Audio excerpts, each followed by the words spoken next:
Chuck Norris, an unfading sentinel of grit, became the iron pulse of American courage.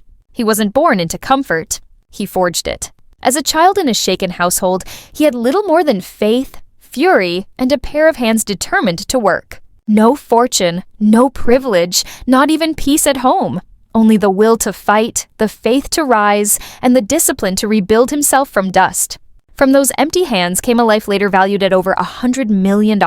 Proof that the greatest empires often start from nothing. He climbed out of silence and scarcity and built an empire with sweat, sacrifice, and an unshakable will. Few in Hollywood have lasted the way he has. He sparred with Bruce Lee and stepped into legend. He rode as the cowboy who brought justice into living rooms around the world. He turned his own name into a symbol: power, purity, perseverance. He gave us Walker, Texas Ranger, and eras stood taller for it. He gave us courage itself, and generations still draw on it. His fortune became monumental. Decades of box office wins, a television phenomenon broadcast in over 100 nations, and syndication royalties that have flowed for more than 20 years.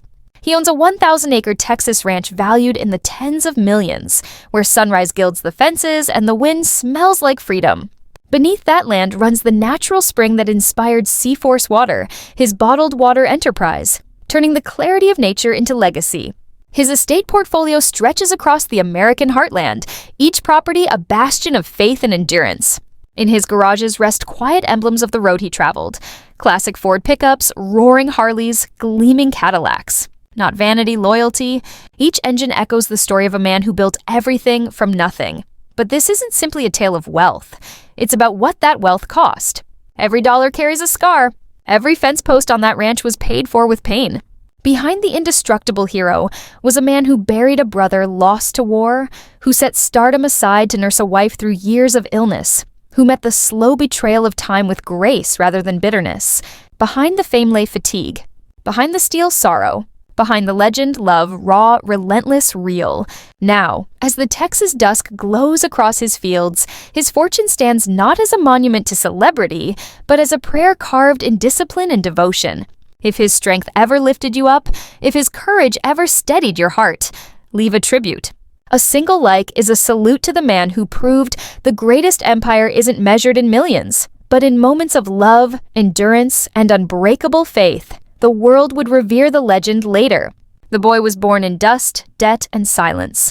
Carlos Ray Chuck Norris entered life in 1940 in Ryan, Oklahoma, a place too poor for big dreams and too quiet to hide the hurt. His father, Ray Norris, came home from World War II present in body, missing in spirit. A war telegram had once called him missing in action. In a way, it foretold the truth. The battles never left him. Haunted by what he'd seen, he sought refuge in bottles that emptied his kindness and left storms. Storms that rattled the walls, shook trust, and turned a child's laughter into hush. In Against All Odds, Chuck later wrote that his father became a negative role model, someone he never wanted to be. As a boy, he didn't have the luxury to choose a mentor. He had to survive one. His mother, Wilma, was the slender thread that kept life from unraveling, a quiet warrior who could stretch $1 into 3 meals and a whispered prayer.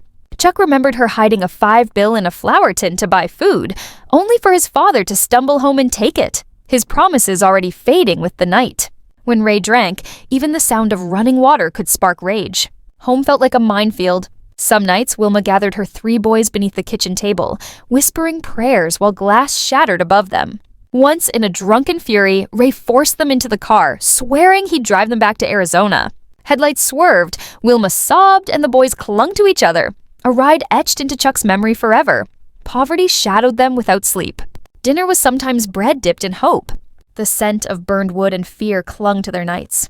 Yet on Saturdays, for 10 cents, Chuck caught a breath at the local theater where cowboys crossed deserts with the courage he craved.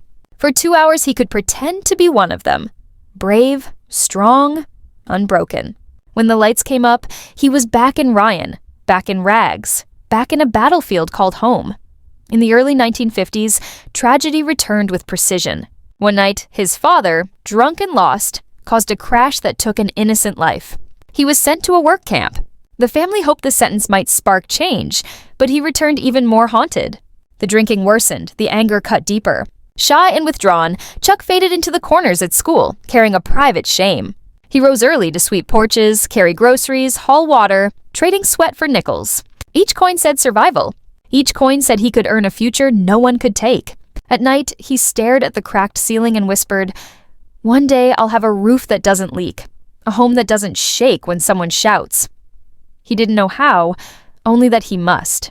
That whisper became a vow. At 14, the vow hardened into courage.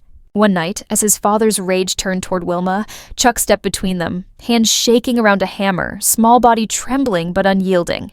He didn't scream, didn't strike. He stood. Childhood ended. Will was born. In the silence after, he made a second promise. He would never become the man who frightened him. He would break the cycle. Years later, he spoke of his father not with hatred, but with aching understanding. He was fighting his own war, Chuck said. He couldn't unsee what he'd seen, so he tried to drown it. Strength doesn't come from escape, it comes from endurance. The pain remained, but the lesson deepened. His father's failures became his compass. In 1956, at 16, Wilma gathered courage and her boys and left. No money, no car of her own, only faith. They moved to California, leaving behind the ghosts of a husband consumed by demons. "My mother was the pillar of strength who kept us together when everything was falling apart," Chuck said. She worked days that bled into nights, washing other people's clothes as she whispered that better times would come. The memory of those nights in Ryan, cracked floors, trembling hands, whispered prayers, never left him. They hardened into steel under his calm, the quiet discipline behind every punch, every decision, every enterprise. From hunger came purpose, from fear, faith, from poverty, power. "Some children are born into comfort," he once said. "Others are forged in fire. I was one of the latter." The fire never went out. It became his fortune. Not money or land, will. The stubborn will to turn pain into power and hardship into legacy. Searching for a way to quiet the storm inside, the boy who had trembled for years needed structure and control. In 1958, at 18, he enlisted in the United States Air Force. Duty, yes, but also escape, a chance to make life make sense. Stationed at Osan Air Base in South Korea, he met martial arts, taekwondo and judo for the first time. He started awkward and unsure, but something woke up inside him. This wasn't just movement. It was meaning. On worn mats, he learned a rhythm. Fall, rise, repeat. He fell 1,000 times. Each fall stripped weakness, each rise rebuilt strength. The floor stung his palms and the air burned his lungs. But for the first time, he felt alive. "That was when I started becoming someone I wasn't ashamed of," he would say. Martial arts gave him more than strength. It gave him identity, purpose, and peace. When his service ended in 1962, he came back to California with a soldier's discipline and a new obsession. He worked briefly as a military police officer, but the dojo's call was louder. With almost no money, he rented a small storefront, cracked walls, hoped for wallpaper, and opened his first karate school. Some nights he swept the mats and waited for a student who didn't come. Rent fell behind, bills stacked up, and dinner might be a cup of instant soup beneath a bare bulb. Then a mother pressed a $5 bill into his palm after her son's first lesson. He held it a long moment. Not profit, proof. His first dollar earned by discipline, by building rather than breaking. "Every time I opened that door," he said later, "I was trying to prove a scared kid could build something out of nothing." By the early 1960s, he entered tournaments, not for fame, but truth. The results hit hard. Through 1964 to 1967, he absorbed defeat after defeat. Each loss reopened old wounds of powerlessness. Instead of quitting, he turned losses into lessons, kicks drilled, strikes repeated, breath controlled, until pain became teacher and repetition became prayer. In 1967, at 27, he finally broke through with his first major championship. No champagne, no crowd, just a trophy glinting on the passenger seat during a quiet drive home. The silence taught him something. Success has a price, and he'd paid it in solitude. Everything changed. From 1968 to 1974, he reigned as professional middleweight karate champion for 6 consecutive years. As his name spread, he opened more schools across the U.S. They weren't just businesses. They were sanctuaries. Inside those walls, he taught more than stances and strikes. He taught dignity, discipline, perseverance. Students arrived lost and left believing in themselves. Long after closing time, he sometimes walked the quiet mats, remembering nights no one came, when belief was the only currency he possessed. Every defeat hurt, he admitted. But each one pushed me closer to the man I wanted to be. Losing only lasts if you quit, and I wasn't going to quit. Then came a turning point written into film history. 1972, The Way of the Dragon. Across from him stood Bruce Lee, a legend in motion. Their Coliseum showdown wasn't just choreography. It felt like myth. East and West, silence and fire. Some wondered if Chuck would be remembered only as the man Bruce beat. But humility became his ally, not humiliation. The world saw steadiness and moral weight in his movement. Hollywood took notice, but the climb stayed steep. Rejections, thin years, rent on the edge. The late 1970s belonged to giants: Stallone, Schwarzenegger, Eastwood. Between their shadows, he kept building, brick by brick. Good Guys Wear Black, 1978, changed the weather. America recognized a different kind of hero, one defined not only by muscle, but morality. Success rolled in, The Octagon, 1980. Lone Wolf McQuade, 1983. Missing in Action, 1984. Code of Silence, 1985. The Delta Force, 1986. His films lifted his name and expanded his fortune. Studios lined up with multi-million-dollar contracts. Licensing deals multiplied. The boy who once couldn't spare a dime for a ticket now commanded over $2 million per role. By the mid-1980s, he wasn't merely a star, he was a brand. His films earned over $500 million worldwide. His image filled posters, lunchboxes, and home video shelves across the globe. But every time he donned a soldier's uniform on screen, he saw his brother again. Weiland, only 21, killed in Vietnam in 1970. His death left a hole in my heart that will never heal. Chuck said, no number of millions could fill that absence. The empire rose, but its foundation held a room that stayed empty. Through these years, he worked like a man with something to prove. 18-hour shoots, his own stunts, knees burning, shoulders cracking, injuries that lingered.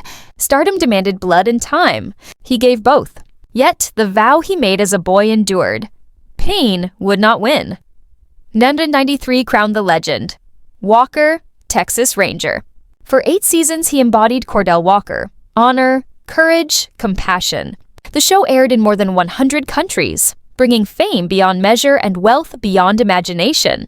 Syndication alone generated tens of millions. His fortune passed $100 million, and the legacy kept growing. At its height, each season brought nearly $1 million per episode.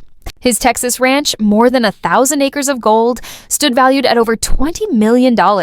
Under that ground, a natural spring gave birth to Seaforce Water.